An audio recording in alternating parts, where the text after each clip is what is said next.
Okay.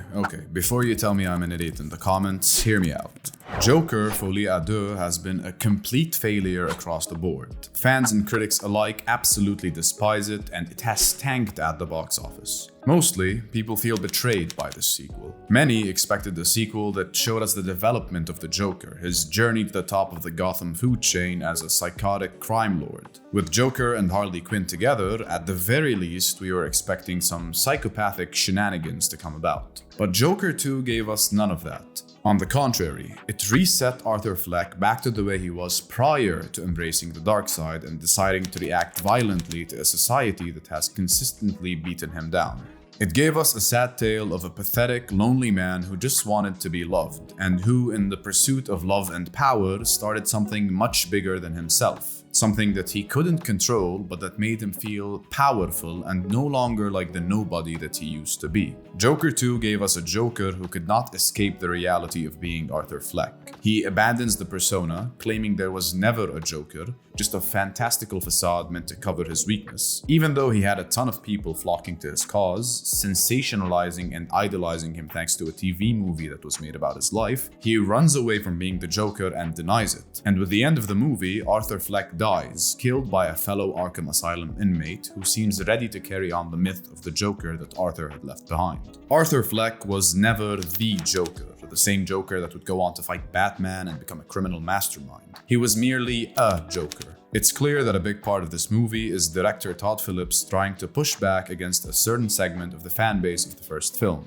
He's pushing back against those people who idolized the Joker and romanticized his actions, who took him on as some kind of incel hero. In the days leading up to the release of the first movie, the media and many critics feared this very thing. They feared that Todd Phillips was making a sympathetic character out of a psychopathic killer supervillain, and that in doing that, he would inspire like-minded individuals and give them validation. In the lead up to the Joker's release, a lot of movie theaters were on high alert, afraid of potential acts of violence. Fortunately, nothing happened in any of the screenings. However, the movie was a massive success, and with that came flocks of the very people the critics feared, incels who had found a new hero. Joker Folie Deux is clearly a reaction to this phenomenon. On one hand, Todd Phillips deconstructs and destroys the Joker as some kind of response to this movement. He strips him back down to Arthur Fleck and allows him to be just that, a sick man with violent tendencies in need of some help. Idolized and sensationalized by an adoring public who know only of his extreme alternate persona and nothing of the man underneath. A public who cares only about what the Joker represents, but not about how he came to be or about who Arthur truly is. On the other hand, Phillips does this to address another part of the movie's fanbase, those DC enthusiasts purely interested in a relatively comic-accurate version of the character. Phillips was clearly never interested in making a movie about the Joker. Seemingly, he was interested in making a movie that explored the depth of society's negligence in regards to certain people, and to explore the journey of a character pushed to the edge of insanity. He wanted to make a story about Arthur Fleck, but he knew that if the story didn't connect to a major IP like DC, he wouldn't have the reach he wanted. And so the first movie was made in that regard, under the banner of the Joker and with connections to the larger DC universe, because otherwise, not enough people would want to see it, and thus not enough people would be willing to make it or fund it to begin with. In the sequel, Phillips comes back to comment on this very fact. We see Arthur Fleck broken back down to how he used to be, placed in Arkham with an adoring fanbase waiting for him outside, knowing only the Joker side of him.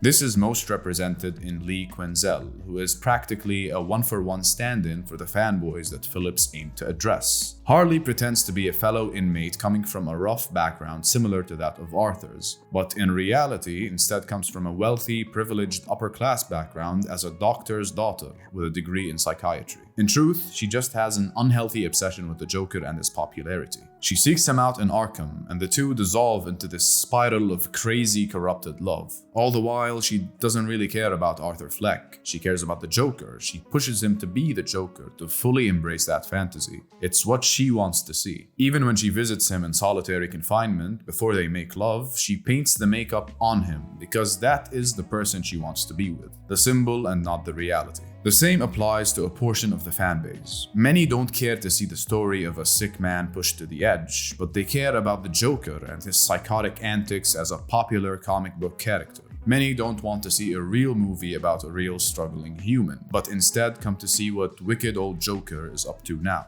Todd pushes back both against incels who idolize the Joker's violent actions in the first movie, and the portion of the audience that made the movie a success purely because the Joker name was attached to it. While it's clear that many people came to see this movie because they were interested in seeing a familiar Joker story, I think Phillips made it clear from the first movie that this was a very different interpretation of the character. Working within the confines of DC and this IP, obviously there needed to be references tying it to that world, such as Arthur indirectly causing the riot that would lead to Bruce Wayne's parents being killed. But besides that, to me, it was clear that this could never be the Joker. Someone as sad and sick and messed up as Arthur Fleck isn't going to up and become a scheming mastermind supervillain. This kind of change just isn't realistic, not in such a sharp degree, especially in the kind of grim, realistic world that Phillips has established. Reading comic books or consuming comic book-based media demands a certain suspension of disbelief that allows you to find the circumstances around these superheroes and supervillains believable. I feel like the way Phillips establishes the first Joker movie ignores this convention. It paints the movie in a mostly grounded world. In a world like that, the odds of someone like Arthur Fleck, with all his psychological problems, weaknesses, and shortcomings, suddenly becoming so far advanced in the world of scheming and plotting and crime is simply unrealistic. Soon enough, he'd get his ass kicked or he would get caught. And he did get caught in the first movie. And even when he did put on the makeup and become the Joker, this iteration of the character never really fully realizes his psychotic charisma in a way that would allow him to become the chaotic mastermind that is the Joker that we're familiar with from the comics. I felt like the way Phillips handled this was a logical progression for the character, which is why when he was consistently beaten down throughout this movie and fully killed by the end, it seemed realistic.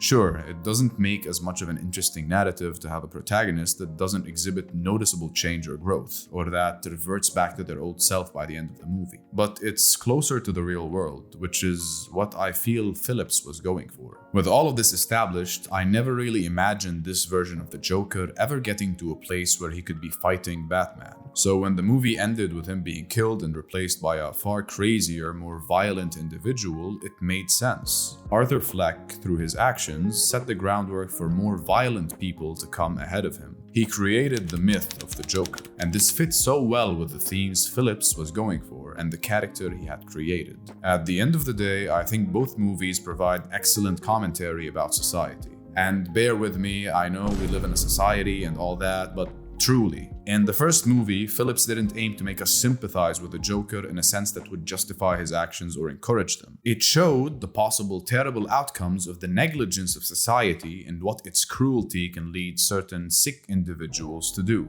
With the second movie, it continued upon that theme. Even when Arthur attained fame as the Joker, society still continued to neglect Arthur Fleck, the human being. They idolized the dark, edgy side of him, because people sadly often do just that.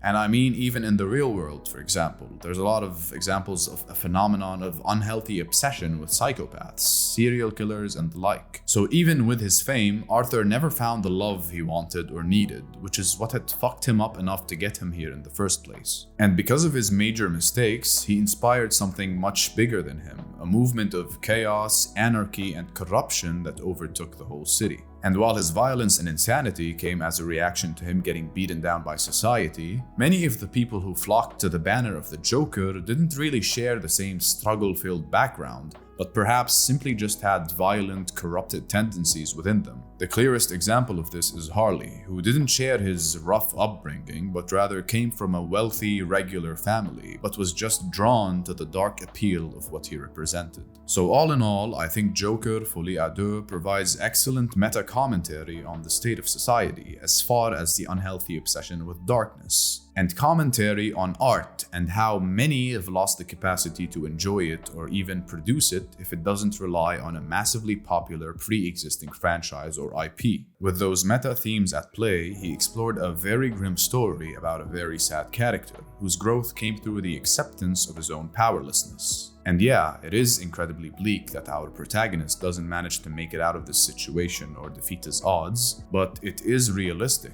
and it ties back into the emphasis the movies have about the negligence of society, while also telling incel fanboys that resorting to these violent measures is not the way out. The meta aspect of it all works so well, and it works all the better because people actually hated this movie, thus proving Phillips right in his depiction of Harley and how she abandoned Arthur. It is, to me, bewilderingly smart and a scathing commentary on the state of audiences and the industry. As many reviewers have said before me, Joker Folie à Deux's ending is the ultimate punchline. Yes, it mocks the audience, but goddamn is it smart in the way it does it. And as someone who, at this point, doesn't care about DC or about the Joker as a supervillain, I was very unaffected by this punchline. It didn't offend or hurt me because I had no expectation one way or the other, and I was fully along for the ride from the first movie, in the sense that I expected it to be a fully isolated Joker story and was open to it being taken in whatever direction, as long as it was interesting as a character story. So yes, I do have a great amount of respect for this movie and what it tried to do, and I do think it is unironically genius on so many levels. But I also do agree that it undoubtedly had a lot of failures in execution, which really didn't help its case. You've heard the negatives a million times before, but to touch on them briefly, for a start, the musical elements of the movie were meaningless. Like many people, I'm not really big on musicals, but I ended up watching La La Land to familiarize myself with the genre after I'd watched Joker 2, and surprisingly, I really enjoyed it.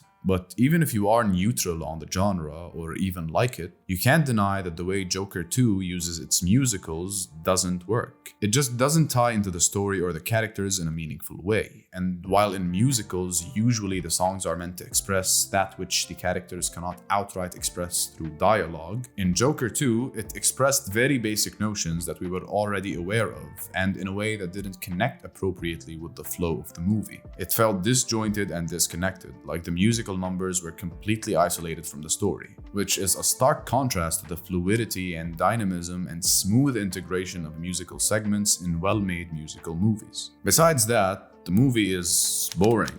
It really is. I was falling asleep in the theater. Only at the end, when Arthur denounced the Joker and things started to ramp up, did I begin to slightly enjoy it. And when it ended, I didn't know how to feel, but there was some positive impact it left within me. Then, the more I had time to think about and analyze it, and the more I saw of the public's reaction, and the more I saw of critics with a keener eye and a smarter mouth than mine explain what I couldn't properly put into words, the more I ended up building up an uncanny appreciation for this movie. It doesn't change the fact that it was incredibly boring. It really doesn't. The execution was still bad for a lot of the runtime. But damn, the thought process behind it was fascinating, and I've never seen a movie comment on itself and on its own reception in such a smart way. Props to you, Phillips. Props to you, you crazy bastard. Everyone hates you now, but goddamn, do you send a message.